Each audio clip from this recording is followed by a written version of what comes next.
Good evening. Good evening. I'm Sherry Kelso, and here's what's ahead for you on 7 News Tonight. We've got details of these and other stories in our newscast for tonight. Good evening. With your news, I'm Indra Craft. Belize, you're watching the Nation Station, Channel 7.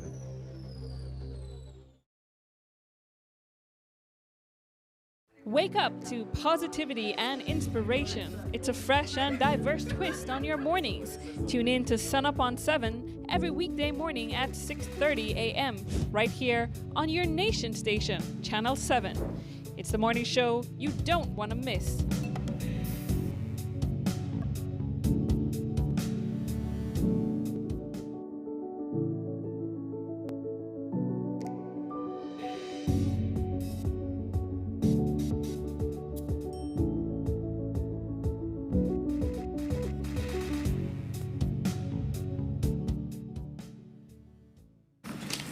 Good morning, Sunup on 7 family. Welcome back to your Friday episode. Thank you so much for the company that you make Renata and I today and our guests that come to today's episode. Move on straight into our first conversation. We have our friends from the Elections and Boundary Department joining us because they're here to talk about transfer period, the importance of you registering, and what does the process look like for transfer. And joining us on our couch, we have Brian Neal, registering officer, Sheridan Polonio, and Miss Villia Ash joining us. Good morning, ladies. Good morning. Thank you so much for joining us on Sunup on 7. Let's do an energy check-in. How are you feeling today, Brianni? 1 to 10. What's your energy level like? 10 mean I can't wait till Friday done. Or, you know what, that's what you're wrong. Okay. 1 mean I can't wait till Friday done. 10 be like, it's Friday. How are you feeling? Okay, so I'll probably go with 5. Oh, Yeah, okay. so 5. What does 5 mean? Like, it's Friday and I can't wait for it to be finished, but I'm here. You are very present. Yeah, here. exactly. Look at me, I had to come very zen. You are very present. Yes. Ready? Here, Miriam. Yeah. How about you, Sheridan? How are you feeling today? How's your energy level? At 8. At 8. Ooh, okay. We here for that energy. Yeah. How are you, Miss Villia? What's your energy level like today? I would say 8 as well. Everybody to beat you. But you Yeah, know what? that's It's okay. fine. You're present. Yeah, I'm present. You're present. And we're present here having a good conversation because Yes. the time is coming around once again for that transfer period and reminding persons that they need to make transfers. So for somebody that for some reason they live under a rock, or maybe a young person that's getting into that realm of voting and they don't understand these different things, what really does that transfer period represent and why is it necessary to be transferring? That's a great question to start. I Brian. left it open. Oh, I love it. Wow. Yeah. Wow. I saw Brian like processing Yeah. it. She Wow. sounds like she has the answer. No. At the 5, she um, has it. I'll try my best, right? Go for it, yeah. Being I'm the one that you picked. But transfer period is done every year between the months of July and August. Okay. So it's the opportunity for voters or electors, registered electors, to move from one constituency to another. First, you have to be registered. Okay. So all persons who have been registered since the last re-registration in 2018, so those persons, once you're registered, you know if you've moved from, let's say, I was living in Belize City and I was transferred to Cairo for work or whatever, I would then be able to move my vote from Belize City to Cairo, but I can only do that during the months of July and August. So this Okay. is your opportunity now to move from this constituency where you used to live to where you now presently live, so that when election time comes, it's easier for you to move, to go and vote rather than having to leave Cairo to go to Belize City to cast a vote to go back to Cairo. Yeah. I'm also thinking it allows for people to feel represented wherever you're Yes, living, where right? you're Because now you're like in a new space on a different reality, so you're able to contribute towards that area. To that area. Yes. And Go just ahead. to add in Yes, the period starts from the 1st of July to the 31st of August. Okay. So those are the 2 months that are set aside for you to transfer your vote from one division to the other. All right. So what makes somebody like eligible to transfer? Like, do I like, let's say I move here, I'm from Orange Walk and I move here and I've been living here for a week. Does that make me eligible to? You're not qualified. You need to qualified. be residing at the address for 2 months. For 2 months. Yes. And you need to be a registered voter as well. I like that idea now that it's 2 months. So question, say for somebody that comes for temporary purposes, right? I come and I'm living for 2 months, but I probably might be going back in the next 5 months. I don't have to transfer then, right? Because in that sense, I will be living for 7 months total, but I will be going back to my original location. So for example, they got me a temporary assignment that I'm in Belize City for the next 7 months. I'm already there in this transfer period at 2 months, going for 3. Do I have to transfer then, or just I wait until I just go back home and I'm fine? If you choose to, you can. Oh, really? Yes, if you want, you can. Because you have met the qualification, met the which is 2 requirements. months. Oh, okay. Yes. You can. Interesting. Okay. So even if you might be going back or so, you met the requirements. The requirements is registered And 2 months at the yes. at 2 months at the least. Is there any how to say the not the requirements, to know that they've been there for 2 months, maybe like bills proof or of something? salary, Yes. like- Also, if they have a utility bill in their name, that can help us as well when we go to do our investigation. So now the investigation comes. Investigation. Yes. So the investigation comes. I said I moved to Belize City, right? I mean, then I Cayo, and then moved to Belize City. 2 months, I have my bill and everything. Yes. The investigation will then come in this 2 months, or is it gonna be coming later on for you guys to verify? So the way we work is a cycle. So you come in, like those who would be coming to transfer within the first cycle right now would be the 1st of July to the 10th of July. So between the 10th of July and the 15th of August, we at the department have the responsibility to go out and investigate. So we go out to the physical address to verify that you reside at that address.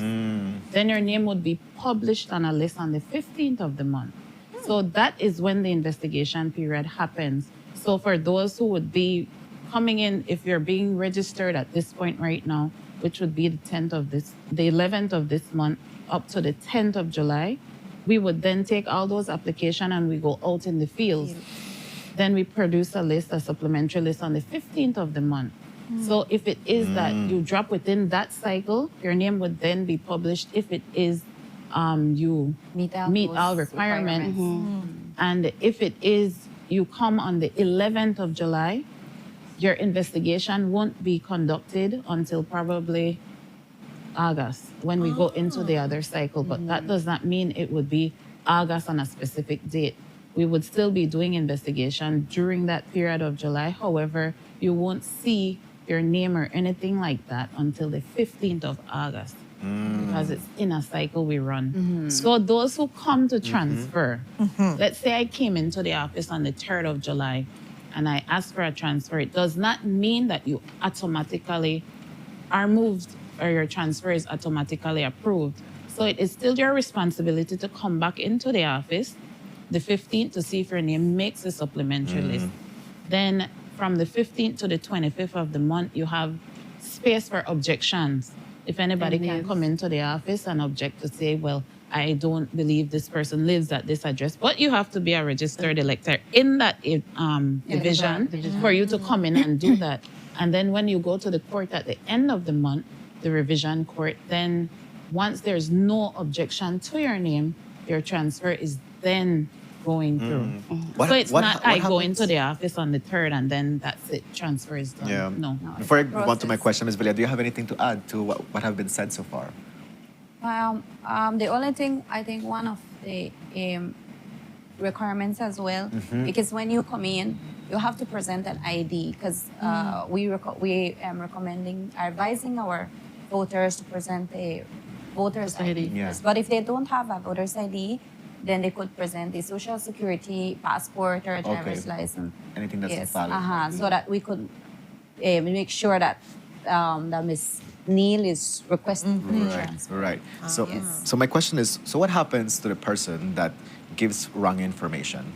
You know, let's say I come and I say I live here, but I don't really live there. Like what's the course of action? And you found out through your investigation. Yeah. What happens then? So in that case, we go out, we conduct the investigation. The person does not reside at the address. We issue a notice of disallowance. So a letter is prepared before, because the last date's on or before the 15th of the month. We must issue a disallowance to this person to notify them that their application has been disallowed. So from the 15th of the month to the 25th of the month, they have the right to come into the office and say, well, I am appealing your decision. So they can appeal that decision if they so fit, and then we go to court to say, okay, well, this is why. So persons have that right, just that it's not being utilized. So if your name is disallowed, you can always come in and appeal. Or if it is that a name is on the list and you don't believe that that person, once you're registered in that area, that person does not reside at that address, and you can prove that in court, then you can object to that name and you go to court. Okay, thank you. I did not know that. I like how you use this a lot. It sounds so nice. I mean, it's like, you're rejected. You're lying, you're rejected. You don't make the cut. Go back home. I'm to your real home. Don't should hire me. I want this phone. I don't know this alone. I said, you're rejected in a bold red exclamation point, all caps. Right. And that is done through registered mail. Oh. It's done through a registered mail to the post office. Very wow. good. Very good. And it also, it's published in the Gazette and newspapers. And it's also published in our office. Yes, so in our office. we encourage persons once you come into the office, and we tell them, come back the 15th to see if your name appears on the list. We encourage you to do that. Not much people do it, but we encourage you so that you have an idea of what's going on with your application. Is there any other way how people are notified that their name and their registration was successful? Like, other than coming into the office and verifying that your name is on the list? Like, do you get a phone call, an email? No. Not, okay. Okay. All right, so you're saying the transfer period is July and August this year. And it can only happen during those 2 months? Yes, only those 2 months. But there's also, if it is that you're within the same division. So let's say I'm registered in Port Loyola. And I want, let's say I used to live in the Janosha area, but now I move over to the Fabers Road area. I have the right to move, come into the office and ask for a change of address. That could be done at any time as long as you're within the same division. Oh, so the transfer is if you're moving division. Transfer is if I'm moving from one electoral division to the other electoral division. But a change of address is if I'm moving from one address within that same division. And then I think that's where our, just to add, I think that's where our electors have a little bit of confusion, because some of them would rather wait on the transfer period to do their change of address, which is change of address within the division could be done throughout the year. And you're no more working at that time, because I don't have to do all the transfers. Yes. So just okay, that's that makes, very good and then clarification. for that, again, you just have to have a bill and your ID for the change of address. Yes, they come in and you provide the information to us. And with your ID, and we go into the system, we check the information, you provide us with your new information, and we still go out and carry on. I was just going to ask. Investigation. Okay. So each and every application that we receive, we need to go out and conduct our investigation. We have to do those field work. We need to do the field We need to go out and do our due diligence. And the registering officer had to be satisfied for the person to go on the supplementary list. Yeah. So I know you said the period of July and August, right? And so in that same note of investigations, if you guys would go and you couldn't be able to do your investigation in the period that you had, is it there after, like, in September, you still, like, maybe rollovers? Because I'm just wondering about transfers and stuff. No. Do we fit everything in there? We have to fit everything in there. Yes. So it does not mean like investigation has to be done during the 8 to 5 hour. Okay. It could be that you go after 5 because we have to have that list prepared by the 15th. So if it is that we have to work on weekends to do investigation, we have to do weekends. If we have to work beyond 5 o'clock, we have to do it. But we have to get each and every investigation completed to produce a list for the 15th. Very good. Yes. Very good. And I also want to make mention when it comes to the transfer, you have to be registered because you have some persons coming in asking for a transfer, but they're not registered. They believe that they are still registered, but remember the re-registration. So any person, yes, it was in 2018. Yes, I could have been registered in June 2018, but your registration is no longer effective the 1st of July 2018. So you had to come back into the office and get registered over. So in that same note then, if somebody comes in, they did not re-register, what would be the next steps for them? Because now they basically don't have a voters, they're not eligible to vote, right? No. Or so what would they have to do now? Can they re-register now? Or? Yes. So we encourage you to come in and find out if you're registered, just to cross-check. Or you can come in and get registered. For first-time registration, you would need to have your birth certificate along with the Social Security. Okay. If you have your passport, you bring your passport. If you're naturalized, you bring your naturalization document. And if you're a member of the Commonwealth, you bring your Commonwealth passport, and you must have been living within the country for 1 year. Very helpful information. And also to add on that, like if you doesn't have a photo ID like your social to accompany your document, then we will need a photo ID of the applicant, and then Justice for the Peace will need to certify, to stamp and sign that. Okay. It will go along Very with the document. It's like for the birth paper and then the nationality. And that's just for the new registration. New registration. Yes, new registration. When it comes to transfers, we encourage you to bring your voter's ID. If it is you haven't picked it up as yet, you can always pick it up at the office that you've been registered. You can bring along your voter's ID. You can use a driver's license, a social security card, or your passport. Okay. Is there any fee associated with transferring? There's no fee. Or getting a new card? No. Unless it is that you're registered and you misplaced your ID card for whatever reason, then you can come back in, and then you would have a $5 fee to replace the ID card. And second replacement is $10, and it remains at 10. So if it's your third, fourth. I feel like you get this question already for several times. You're like, it remain at 10. It remain at 10. Yes. I love it. Okay. Okay, that's really affordable. Right. Because I just think if somebody want to change their picture. Yeah, you Yes, you can do that.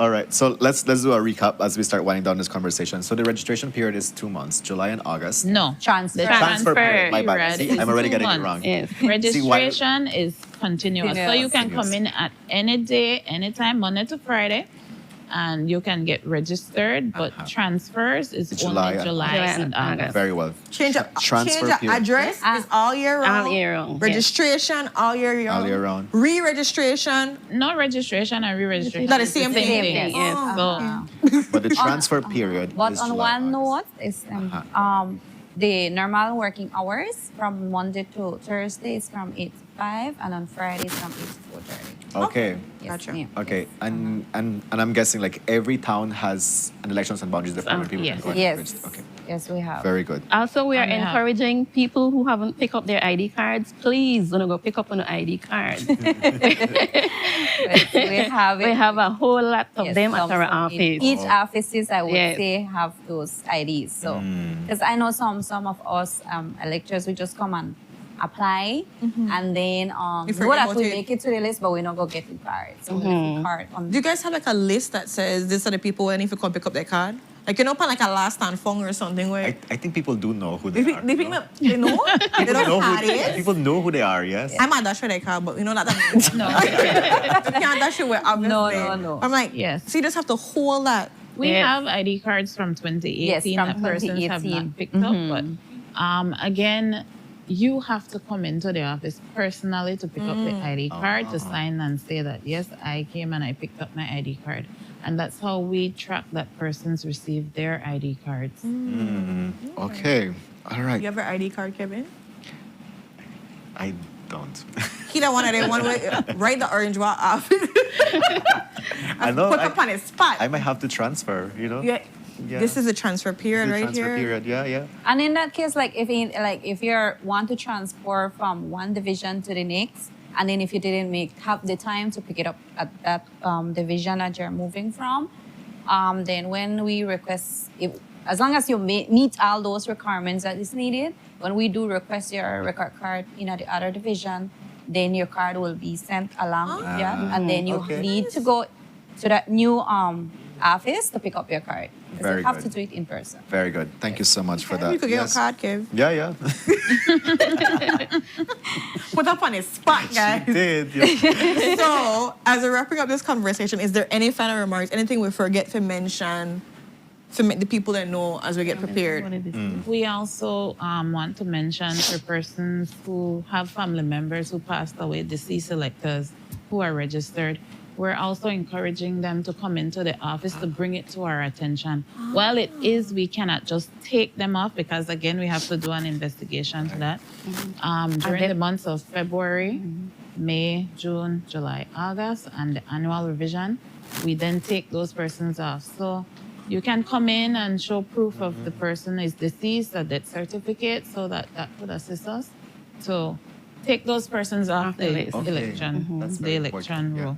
Yeah. All right. I forgot about that aspect too. So reminder, transfer period is July and August. Yes. Okay, I got it right. I mean, watch your heart for see if you get it right. But And you need to bring your ID, a valid ID, and Yes. a proof of your new address, yes? The proof is not mandatory, but we ask that you ideally, bring it yes. to Okay. assist us. Very well. Okay. All right. you got it good, I'm Kev. good. And then Kevin's going to be getting his card very soon. Yes. He has to do a transfer, and so he's going to be exercising the transfer period. We look forward to seeing Kevin with his card. Yeah, bring your card, show you how you got card, Kevin. Oh. Comfortable. Ending of July, that your last chance. Only- So without... Ending of August. Ending of August. Oh, No, to pick up your ID card, no, you can come and do that at any time. I'll give an ending of August to give a lead time to make you get things together. But thank you so much, ladies, for being here. We truly appreciate the conversation and the work that you guys are doing. So much, yes. Very important. With that, remember the transfer, July, August, that's your time. Registration is all year round. Change your address all year round. And the transfer, you must be living in the area for 2 months 2 or months, more. yes. 2 months. Registration, same thing. Registration, the same thing. 2 months. Yeah. If you new registration for the change of address within the division and the transfer, 2 months. There we go. All good. All hung. Minimum, yes. Yeah. So with that, guys, we're going to go to our next commercial break, and we'll be right back. Maybe Kevin has his card by then. Watch it. Ending of August. I'll make Kevin like Kevin. We'll work on that, yeah.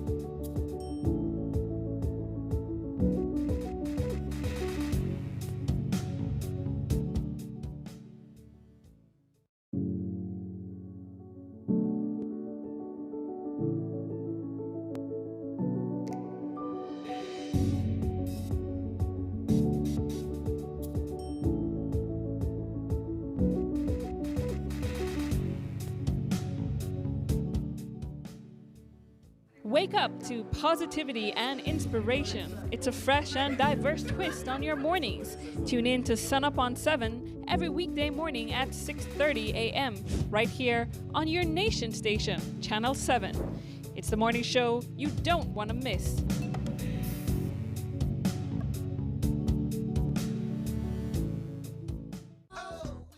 If you're tired of the baking in your house with the only cook wawa fan and finally realize that the time to get yourself a good, durable, reliable fan, contact Maya's panel website or social media.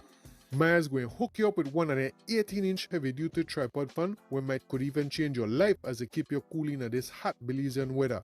Yes man, because their 18-inch heavy-duty tripod fan from Maya's not just could blow your lip back way, they might could blow away your mind if you say blow away the toxic konomono out of your life and the bad vibes out of your house. Order your 18-inch heavy-duty tripod fan from Maya's website or on their social media, and Maya's going to ship out your fan anywhere countrywide ASAP. Not believe me? Visit mayaselectronics.bz right now to order your fan today.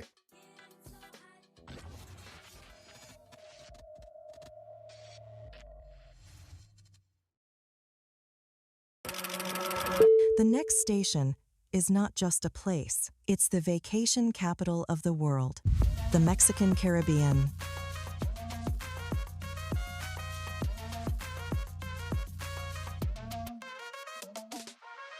Do you know why we are the capital of vacations? Because no other place on Earth brings together so many ways to vacation in one single destination. From rest to adventure. From nature to culture. From luxury to freedom.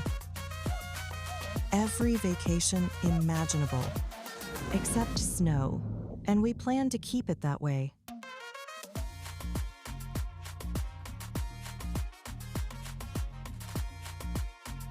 Mexican Caribbean, the vacation capital.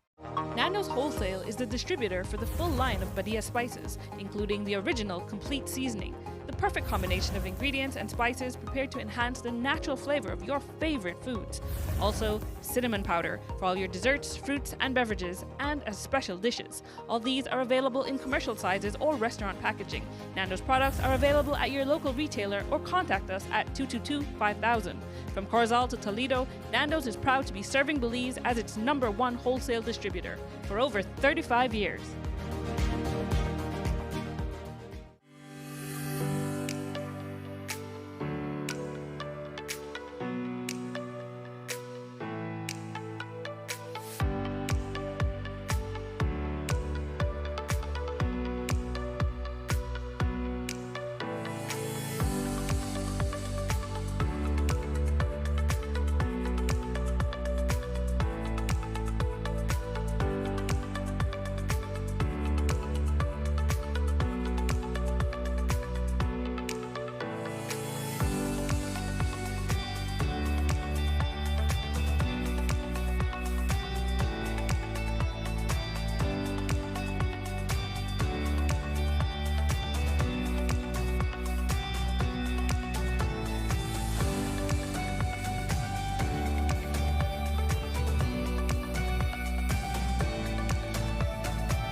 Good morning, Sunup on 7 family. Welcome back to your Friday episode. Thank you so much for the company that you make to Renata and I and for welcoming us into your space. If you're watching via Facebook, YouTube, or cable TV, we're having a great Friday. And it only gets better because we take the opportunity to have a great conversation with Mr. Sajid Ali, who is a UNICEF representative in Belize. And today we're going to be finding out more about what is UNICEF doing in the country. Mr. Sajid, good morning. Good morning. Thank you so much for joining us on Sunup on 7 this Friday. Thanks for having me. We'd like to do a check-in before we start the conversation. You know, what is your energy level today, 1 to 10? It's Friday. 10 being 7:50. you're like super excited to get through this Friday, have fun. 1 being you really wish that it'd be ending of the Friday, and so you're done with the day. Well, normally my level never drops below 9, so it's normally between 9 and 10. I am a very hyper person by nature. Nice. Fridays are super motivating. I like that, yeah. So we're ready and excited for the day and this great conversation because we get to talk about UNICEF's work and some of the areas that you guys are working in and a survey that's coming up very soon too that we're excited about. So for persons out there, just for the sense of clarity, what is UNICEF really? And then we can go into the different areas that you guys work in. Yeah, so UNICEF is a part of the United Nations, which our mandate is to protect the rights of children all over. We've been doing that for 80-odd years. And we work in 190 countries and territories, Belize being one of the countries that we work in. We've been working in Belize since 1954, but set up an office in 1981. And since then, a great partnership here with the government, with the different, I would say, communities and other partners, and working on many areas, whether it's health, nutrition, education, climate, water, hygiene, and sanitation. It's a lot, yeah. Yeah. So I'm curious, like, why is it important for UNICEF to have like these collaborations and this presence in the countries that we work in? Yeah, it's important to understand that UNICEF is not an implementer. We are more there for strengthening the systems, for strengthening legislature, and ensuring that we provide the resources and the technical expertise needed for implementation. But we normally don't go into direct implementation a lot because they are more capable, I would say, local partners and other partners who can do that. Thank you so much for that. And it's not a thing where, you know, you come and tell the government what to do. You support the system that they have in place to strengthen the work that they're doing to get it done. Because resources, like you mentioned before, are super necessary to get these things on the way. And I want to jump into like child protection, because that's one of the big, you know, heavy portfolios that we look at for UNICEF. Because everyone knows, I think UNICEF is one of those UN agencies that many people know for how they have pushed to protect children. What is the work that you guys been doing recently, or that you want to comment on recently? There's a lot. I mean, legislation and strengthening it is key, and then helping implement it. Because there's a lot of fragmentation even within countries on which ministry or which department should take the work forward. And that coordination is needed. So we kind of a convener. We help bring everyone together. And I would say with strengthening parenting is something that we are working on. Parenting of our time is very different to what is needed and what is ideal. And my question always is like, as a child, how did you want to be treated? And this is how you need to treat your children. It's a simple way of thinking.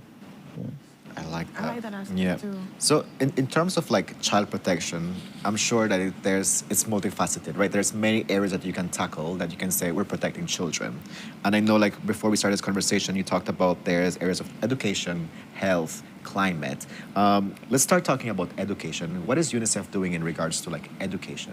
Education is one of our biggest portfolios in Belize, and we have a very strong partnership with the Ministry of Education. Yeah. And I think for us, strengthening the curriculum, because what's changing is the skills that are needed going forward. And I keep saying something, I keep repeating myself, that college degrees might not be relevant at some point in our lifetime. We're talking about how do we build skills, how do we keep children in school, whether it's during normal school years or when they are, I would say, climate-related or other shocks, whether it's hurricanes or emergencies. How do we keep the schools open? And I think the pandemic was a very good opportunity on how UNICEF managed to work with different governments to reopen the schools. So that's important. Training of teachers also is important. And I think inclusiveness in the classroom. Children with disabilities. They cannot be left out. They have to be in mainstream schooling. And these are some of the areas that we work as well. Also, when I link education to, let's say, child protection, we've seen violence at homes, in schools, in the communities, and also online. And how do we then integrate education with child protection, with, I would say, water, sanitation, and hygiene, because if you want girls to be in school, and especially girls towards their teenagers, then you need to have clean facilities to encourage them. And it shouldn't be a deterrent for them not to come to school. So it's all linked. Same goes with the health part also, whether it's with vaccines or whether it's also awareness of health issues. No, 100%. And I really, resonate with the idea of girls and bathrooms and the idea of having a conducive environment where a girl feels that she's safe, that she can go and use, and it has all the things necessary for them. I know you guys have done extensive work in PG and helping with the WASH programs and the different things to create and cultivate environments that really help young people to have something to look forward to. It's not just come and learn, it's also I need to enjoy the environment. I need to feel safe in the environment. I can be able to use and access this environment. So I think UNICEF does a great job of beyond just like the curriculum and the teachers, but also looking at the overall. It's comprehensive. Yeah. It's holistic, which is really beautiful to see.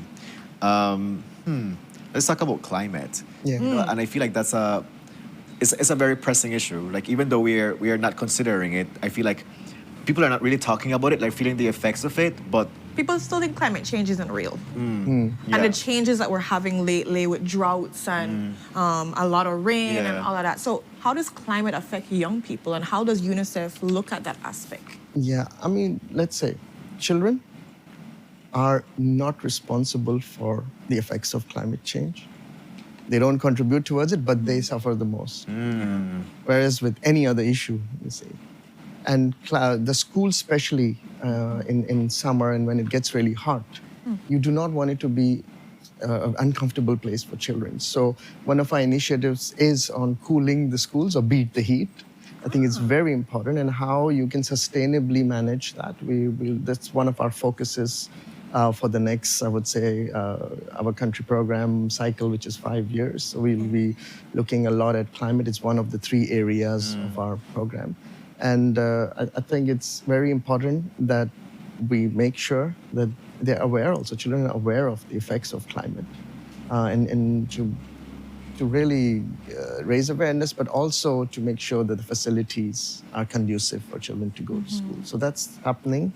And we feel it in many parts of the world. And we are learning from also other countries where it has been implemented and has worked well. Again, it has to be a sustainable solution, and it has to be an affordable solution. Yeah. Those 2 words are very important.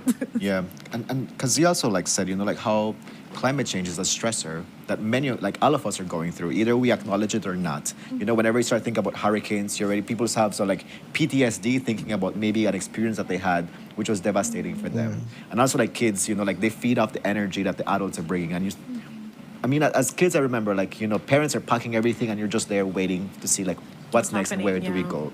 So definitely it's an important conversation that we need to have. Yeah, and if I may add on climate, I mean, we are into the hurricane season. Yes. And how do we then make sure the schools are ready for it? The children are ready for it? And what happens at those times? So I think the readiness, and we work with NEMO closely. And I love that acronym, it's so cute. And yes, that's a partnership very important in terms of, I would say, the readiness, how to absorb the shock when that happens. Yeah.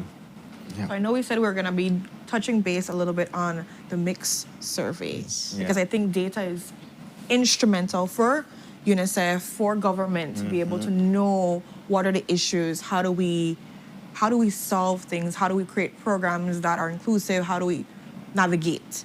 Explain for persons out there what the mix survey is, and of course the good news that it's supposed to be coming very soon. I think this is the 7th.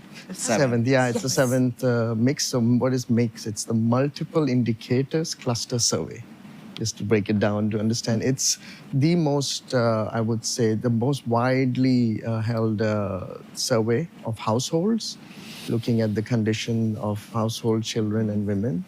And we have conducted it, and the results should be out in Belize within days. Ooh. So that's what the heads up I've been given. And that data is used a lot in the country, and we want that. UNICEF champions data-driven decision-making rather than perception-based decision-making, and that's quite important. We did, and as part of the mix, we also did a sub-survey of around 400 students very recently to ask them what are their main safety-related issues. And guess which one was number 1? It was bullying, 63% faced bullying. Second was drugs and substance abuse use and the availability of it. Third was violence, crime, gang violence, however you want to call it. Fourth was harassment, including sexual harassment. And the fifth was online cyberbullying. So these were the 5 top areas that came up. And I don't think it's a surprise anywhere for anyone. And these are the areas we need to protect our children from. And whether it's UNICEF who does it or other agencies, the government, the communities, parents. So how do and law enforcement agencies. So that's where the integration or I would say, the lack of fragmentation needs to be ensured that everybody plays their role. 100%. Yeah. That's wow. And then it's interesting, I love how that it has it separated for bullying and then online Yeah. cyberbullying too, because sometimes we try to group them together and there's a separation that needs to be distinguished Yeah, too for from sure. it. So Yeah. the fact that that still also made it in the top 5 and the other one is the number 1, there's definitely a root issue that has to be solved and dealt with. Something has to be put in place for our kids to feel safe, because you can't come to a school and maybe we have the best institution, like establishment, the building is perfect and everything, but I'm being bullied. How do I continue to be conducive? How do I continue to learn, feel safe Yeah. in that environment? Yeah. No, for sure. Yes. So I want to ask, because I know that we have all these topics, all these different umbrella issues that UNICEF deals with. But for you, what do you think, what is your favorite topic to tackle when it comes to UNICEF, the one that really has your heart? I'm sure all of them you put all the energy into, but we talked about a lot of things. So which one would you say, like, when this topic comes around, this is really the one that you really want to push energy towards? So personal is different, but what I really enjoyed in Belize since arriving here was how we are bringing more girls into the IT field. And there was an event to lead like a 501 girl there with the Ministry of Education and Science and Technology. We had this event where we brought in, I would say, like more than 300 to 350 girls from different parts of the country. Nice. And got them to work in teams with persons they did not know. And so teamed them up and had real good day of activities to encourage more girls to come into this field. Globally also, it's a trend that there are fewer I would say girls and women in the IT industry. And even within our organization globally, I think only about like 25% of our IT colleagues are women and mostly men. So that's an area to work. And I find that it was so rewarding being there and talking about it. But personally, I would say disability inclusion for me is very important, because I do have a son who's on the spectrum. He's autistic. And I've seen throughout his life, because we've moved many countries in my career with my wife and kids, the support you get in school differs. Yeah. In some countries, we didn't even know that he was standing outside the class because they say he was disrupting or making noises, and they didn't understand that. Whereas in other countries, you had a resource teacher, he got extra hours, extra time to do his assignment, he could use the calculator, he had peer support, and that he's in college today.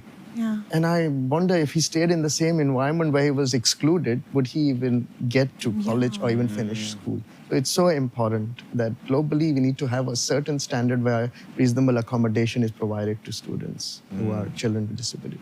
And I love how you brought that up, because I think recently we saw a circulating document or a circulating news article about a child for graduation that is also on the spectrum that was sitting outside of the class, well, outside of the graduating class. So we still see these stories coming up, and there definitely has to be things in place, resources, persons that are trained properly, building the capacity of these teachers to understand, because there are teachers that don't understand how to operate, but ignorance is not a reason to exclude people from being in the learning environment and being able to reach their full potential. And if sometimes it's not the teachers, sometimes it's the parents putting pressure on the teachers that why is a child with disability in the class who is affecting the education of my child. That's so true. So it's not, so the awareness and the acceptance of it is at all levels. 100%. I connect with that. Mr. Sajid, unfortunately, we're like time for us to wrap up the conversation. But we want to say thank you so much for joining us today to give us an insight into what UNICEF is doing in the country. Definitely great areas of support. As you mentioned, evidence-based is very important. How do we transform our policies and our programs to better support our children? I connect with you very much on that. I look forward to, what's going to be next in the collaborations that are coming up. And definitely the invitation is open for you to join us again and see what's new within UNICEF and what new programs you're undergoing for sure. Thank you, sir. And as we're wrapping up, it's Friday, it's good energy. Would you give our viewers some inspiration, some sentiment to send them off as they're navigating almost half of the year and their lives and whatever it is that they're doing? What inspiration, what quote, what saying would you want to give them? I mean, talk about quote, I would say, your attitude matters much more than your experience and expertise. And also, to wake up every day, breathe and be healthy, there's nothing better than that. So yesterday is your past. What you do today and what you set up for tomorrow is what you should look forward to. It's a clean slate when you wake up every day. Oh, I love that. Yes. Could not have said it better myself. That I think is that's true. the perfect. That is true. I agree. We're riding with I that agree, one yes. for the rest of Friday. That's the one to go with. But thank you so much again. Thank you so And of much, course, Ms. the Shirley. entire team that gets the work done and pushes to make sure there is a voice for our children out there. Really, kudos we to look them. forward when the mix survey is going to be released, and let's come to the couch to talk about it. We will. Very good. Definitely. And I might bring Josh. Bring Josh, yes. Please bring Josh. Yeah, Josh. You've been summoned, Josh. We summon a commercial break also. So with that, guys, we're going to go to our next commercial break. But when we are back, we dive into exciting conversations with Bellicanin about what part your live campaign there. But you live. Oh, shoot, I just said live and then I live. It's pronounced the same way. Spell the same way. Spell the same way. So we'll be right back, guys. Stay tuned.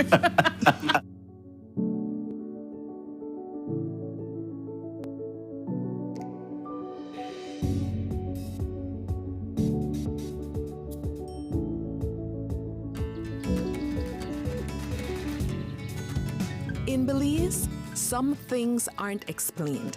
They're passed down. Not because they're tradition, but because they've proven they work. When you work hard for what you have, you learn to protect it. And when the time comes, you pass that responsibility forward.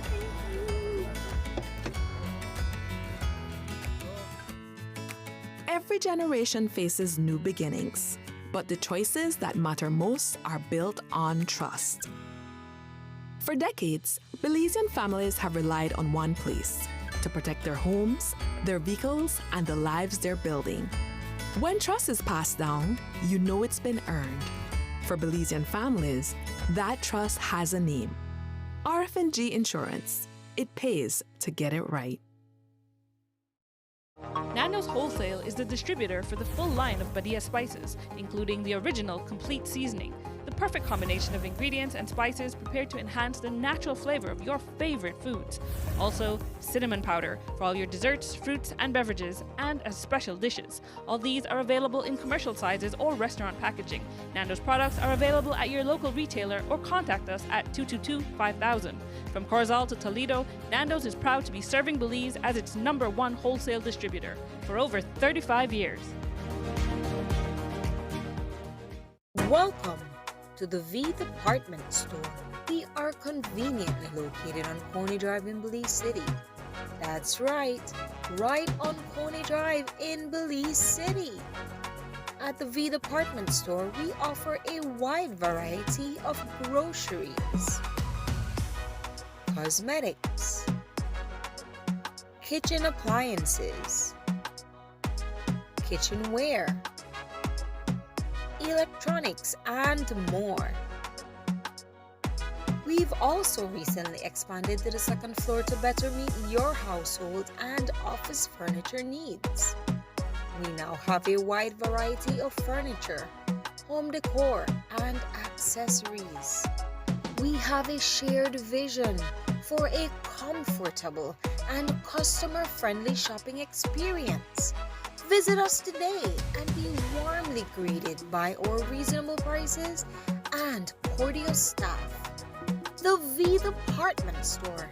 Experience the ultimate shopping destination.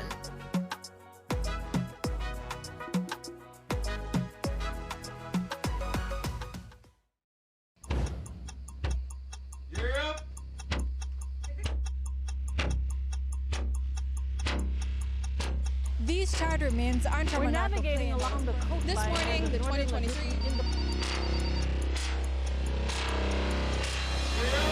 Good evening. Good evening. I'm Cherie Halsell, and here's what's ahead for you on 7 News Tonight. We've got details of these and other stories in our newscast for tonight. Good evening. With your news, I'm a bureaucrat. Belize, you're watching the Nation Station, Channel 7.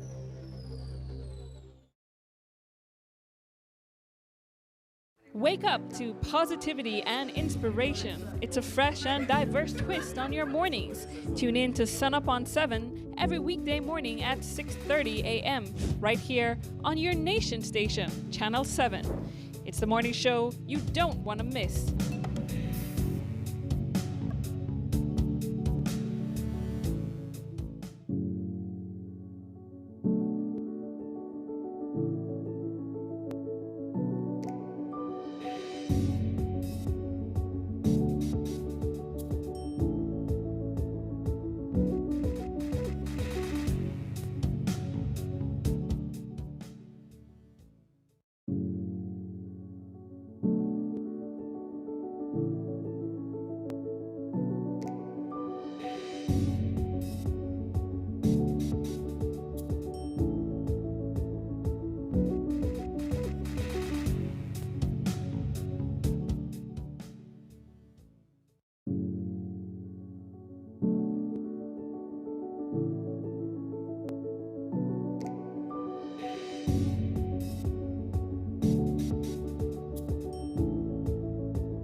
Muy buenos dias, Sunup on 7 family. Welcome back to your Friday episode. We're winding down on today's episode, but the excitement is still here because we have Bellicanin joining us on our couch, and they're talking about Where Part You Live campaign. Very, very interesting. They're going to find out all about this campaign, and joining us on our couch, we have Corey Leslie, creative developer of Bellicanin. Corey, good morning. Morning. It's a pleasure to have you on our couch. Good to be back. 1 to 10, what is your energy level like? Oh, I'll give that to an 8. An 8? I'll give it a 8. It sounds measly though, man. It sounds good. It sounds good for No, me. man, I Mornings feel are not my thing. Normally I did like a 2, 3. Oh, eight okay, hour so lot. a good part, I store Friday. it up for the whole week to bring it here. All right, I appreciate it. All right. I love that. Also with you, Corey, we have Martin Guy joining us. You're the brand coordinator of Bellicanin. Martin, morning. Good morning. Similar Morning. question. What is your energy level like today? It's Friday. 10 of course then. Okay. Yeah. What Good got numbers. you So at a average 10? out to 9. Yeah. Good numbers. What has you at a 10? Well, just excited about the campaign. It's something we've been working on, right? Okay. Something that the community has been involved with, right? So for it to finally be here, this is months of preparation, right? A lot of work from all the teams at Boyne and Bellicanin. So for it to finally be here, for us to finally share it with you, it's very It exciting. feels good to materialize Yes. things when you're like Very 10 good. months So to we plan. celebrate the launch of this campaign. Yes. Where Part You Live. It's a very catchy. Yeah, Where part you live. Where part you live? Where part you live? And people ask that all the time. All the time. So talk to us a little bit about the process, because I know you said there's been consultations. Like, how did this come to be? Like, who cultivate this entire campaign? Let's go through Right, that. so we're part to live. Bellicanin is paying homage to like the different communities throughout Belize, right? So everybody have a story, and oftentimes a story starts from where you live, right? Their hometown. Everybody different. Either from Ladyville, or either from city. You guys are from somewhere else, right? And necessarily, but earlier this year, we launched this campaign with the idea that we want to get more involved with the community and we want to give the community a voice, right? So in March, we asked the public to vote for where part they live. And those votes, the top 88 locations that received the most votes, we put on the Bellicanin battle, right? So now we're at that point, right? We had the votes, thousands of people voted for where part they live, right? It was very enthusiastic. We got a lot of people involved and people were excited. We're now at the point where the labels are printed, the bottles are in the market, right? So people could look for where part they live on the bottle That's and exciting. know that they were a part of why it was Nice. possible. Yeah. So now we collect these bottles. What would happen with these bottles? Because I'm just thinking about people. You said 88 locations, 88 right? different locations, yes. So you really can find where part you live, where part he live, where part she live, where uncle live, auntie live, pan everywhere, right? Yeah. So in that same note now, being able to pay homage to where you come from, can people collect these? What are we looking for with this campaign in that sense? So apart from the collection element, right, you could collect it, save it as memorabilia, but also there's a hidden element, or not so hidden, right? But underneath the crown, there's also a code, right? Underneath that code, well, that code gives you the opportunity to win. So you open a crown, so we're encouraging people to check under your crown. If you have a Bellicanin, check underneath the crown. All of the crowns will have a code, right? You go into our WhatsApp platform, the information is online, we posted QR codes, we posted links, so you can also WhatsApp 6030777 and send the code to that number, and it tells you automatically if you're a winner or not, right? We have over 20,000 prizes you could give. We're giving away. Those include beer, keychains, magnets, Yeti cups, cooler bags, hats, T-shirts, Bellicanin store vouchers, neighbors vouchers, a ton of different prizes. Wow. 20,000 in total. Also, if you don't win a prize, no worry. Your vote still count for something, or your entry still count for something. We're doing 3 raffles, 3 people will win beer for a year, right? So every time you enter a code, you're automatically entered into a raffle as well to win beer for a year. And that's 52 cases of Bellicanin. So 3 people will win 52 cases of Bellicanin. Oh my gosh. Right. So just to clarify, the codes are on the bottles with the Yes, names. the codes are on the bottles. Okay. The codes are So on it the needs to bottles. say the name of somewhere for it Correct. to be a qualifying Right. stopper. Okay. Yes. Right.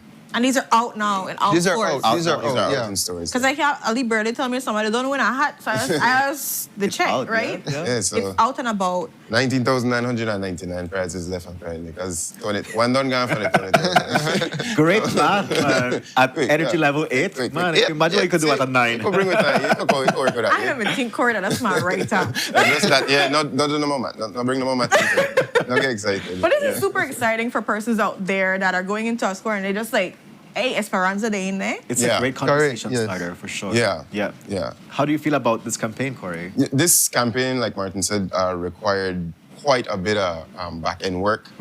It was a long time coming, but the Under the Crown campaign is not necessarily new to Bellican. We've done different iterations of it before, but what makes this one so special is we wanted to make it more digitized. That's why we incorporated the whole entering your code via WhatsApp rather than people who used to collect hard copy their labels and then bring it in and then claim prizes. This was a way to expand the reach that it could get as far as possible. And it's something that's very modern, it's very fun because you interact with the WhatsApp chat and it gives you different prompts. There is a short registration that you give your name, date of birth, because we have to ensure that participants are of legal drinking age, right? But once you get past that phase, it's very quick. And I think it's really fun. People like that whole concept of games of chance. So, you collect your code.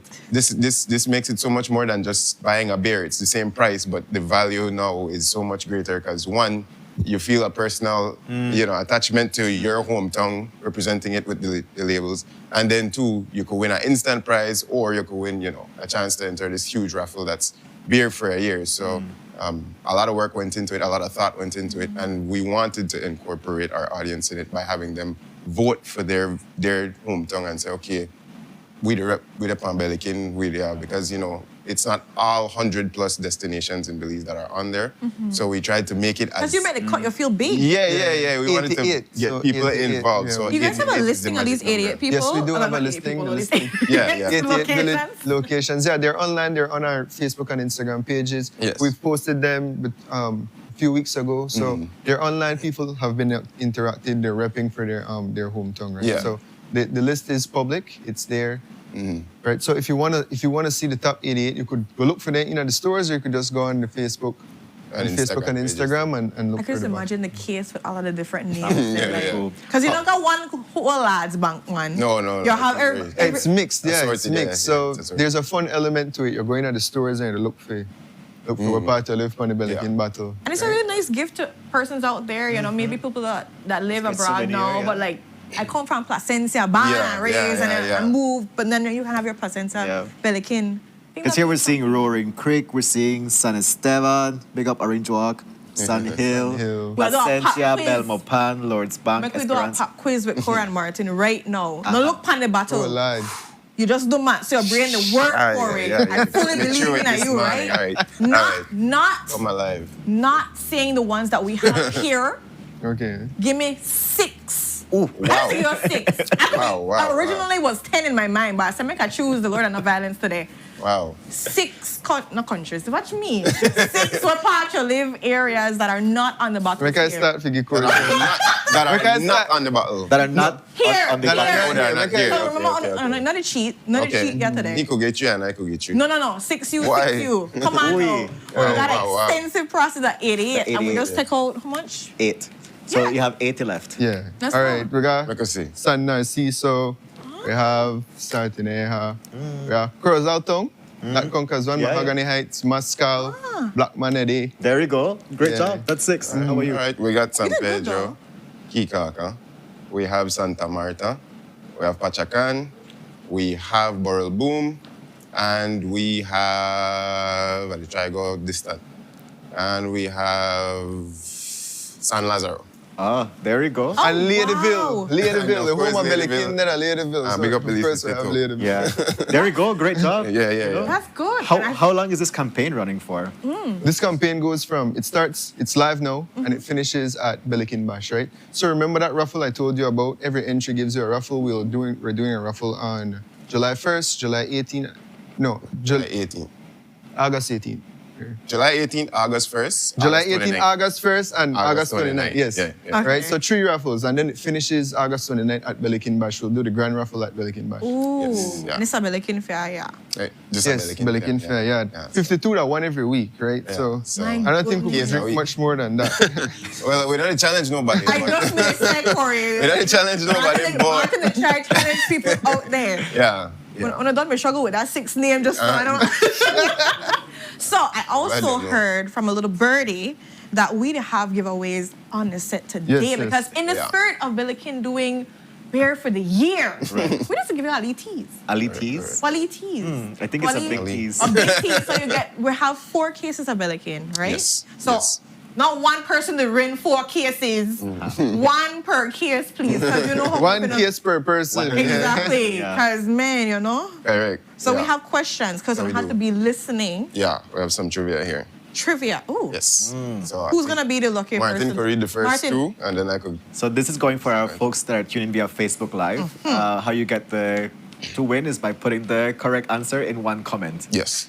So Somebody asked if Facebook. Fattyville in there. Of course, that's absolutely. the People But look for before we start the questions, I just want to say one thing. Because for it. one of the questions there, I feel like we never talk about the answer. Okay, so I could So talk I about it. want to talk about the answer. Tell me. Right? Okay, So, okay. yes, we know underneath the crown have the code, and you could scan. Well, you could enter a code on WhatsApp to win, right? But you're probably wondering how you get your prize after you win it or you pick it up from. Okay. Yes, That's exactly. a very So, important point. Yes. in order to pick up your prize, you just take that same WhatsApp message to any of our depots. Well, not all. The list is online. Okay. Right? The larger depots, Belize City, Orange Rock, Corozal, San Pedro, Kikaka, right? Cayo. You take that same WhatsApp message to our depot, and they'll redeem it right there at the depot. You could pick up your prizes. Also, select nearby stores. The list is online.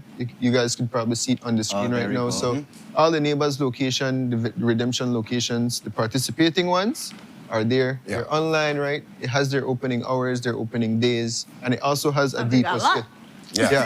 Quite a few places you could go for we're, collect. we're giving away 20,000 prizes, right? So we need to make it easy to Accessible, redeem, yeah. right? Yeah. Correct. Okay, well, And with this that is all on being the said- social media page for Yes, persons Yes. to be able Everything to is go. online. Just look us up Instagram, on Facebook and Insta. All this information is up there, So I can't including say all nothing. the 88 winning labels, the redemption zones, everything. All I the love how prizes you people can really into this though. Like Gardenia, they in there. Yeah. Shipyard. Something I don't know. Now I'm gonna check out the thing. I Then they look for dumps. Start go to the Dump stores. PG. the dump. Don't. Yeah. They want to dump that I don't know eh? if dump today. I know, say no more. I don't send me What? six. When I have to go out, go look We should for make no quiz 88. there. No. We should make really quiz When there. I make a look bad this man. Your brain to work. The Spanish kick. to code. The kick. I know answer. Let's do They it, really play guys. this game now. Go out. You have to go out and It's check 80 it out. 88 location. No. I think that's really exciting. I But now love I that. have to go see the list. Yeah, I'm gonna watch it now. Go check out the list, guys. Yes. Okay, so let's do the giveaways. Question. Yes, Let's yes, start. for the giveaways.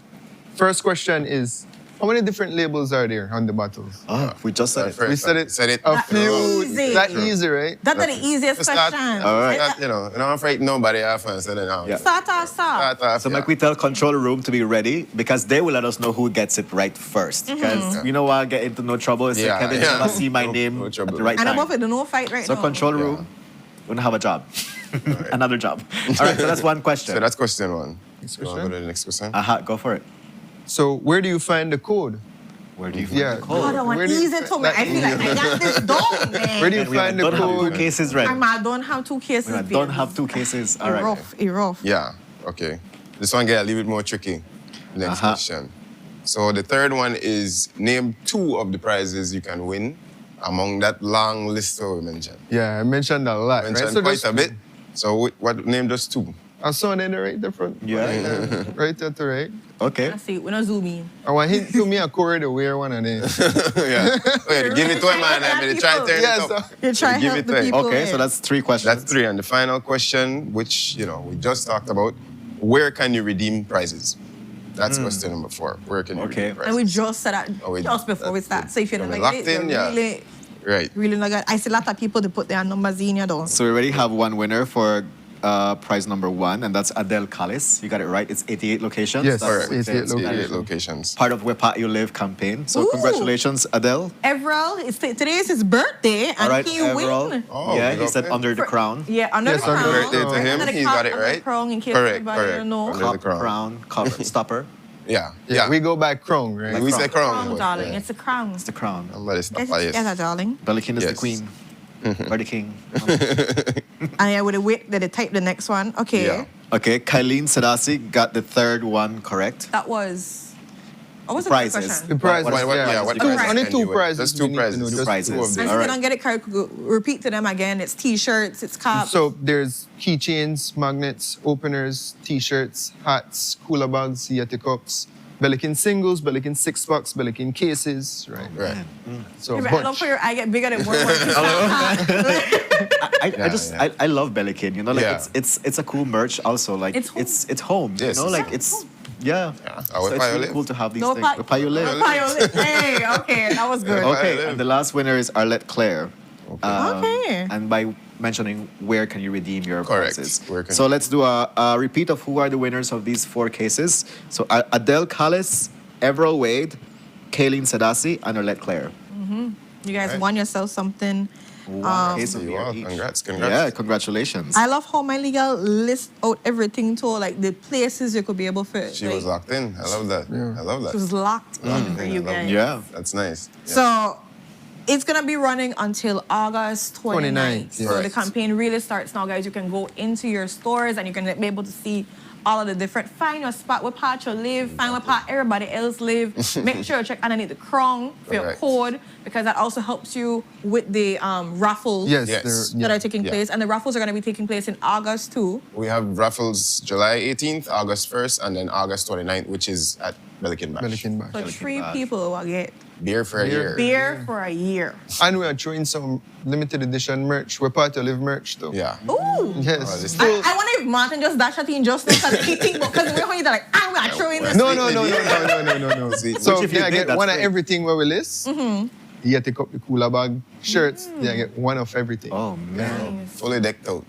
Everybody I have love their that. win I this love one. that. I love this for them, and we're not challenging anybody. More Whatever. than the 52 cases. Just so you know, Everell Wade said, Kevin Abimael Mendes, you can have mine, bro. Wow. What? Gifted. You are There loved. you go. I am loved. You are There thought you go. of. Everell. You are cared for. There you go.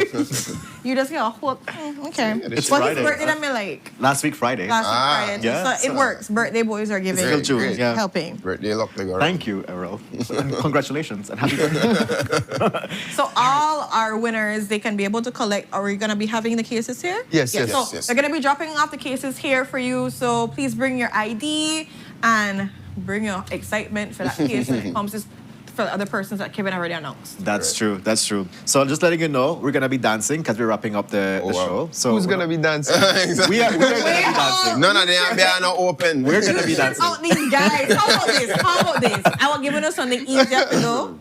No, but we're Give still us- dancing. We, well, we still have to dance, yeah, but I was giving us something easy. It's Friday. It's ending of the week. Of course, this is the last Friday in June, right?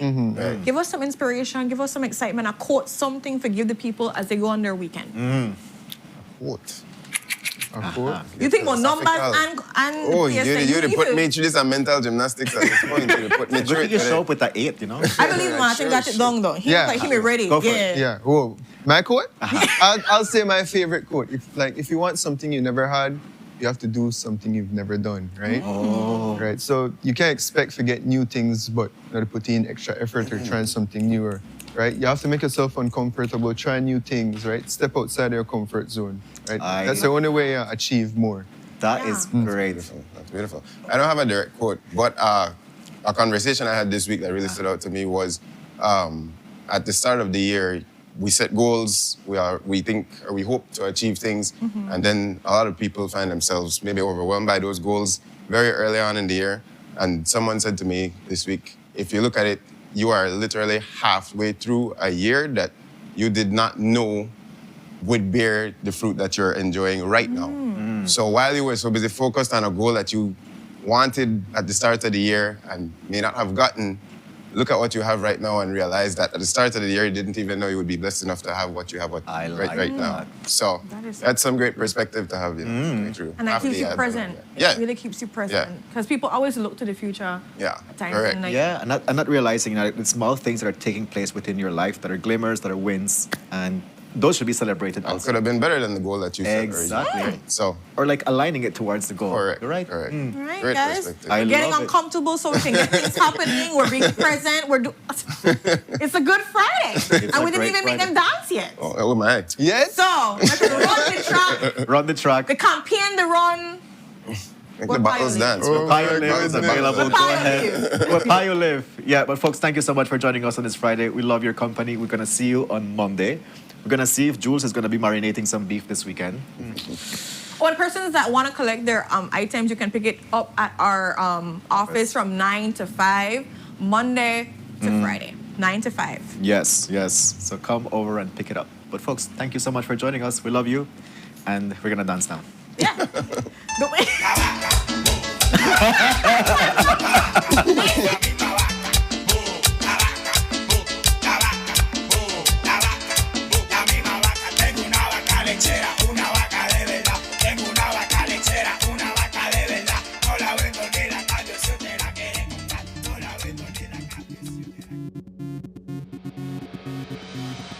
A place to call your home, a place where you can grow. Stand by me and we'll take flight.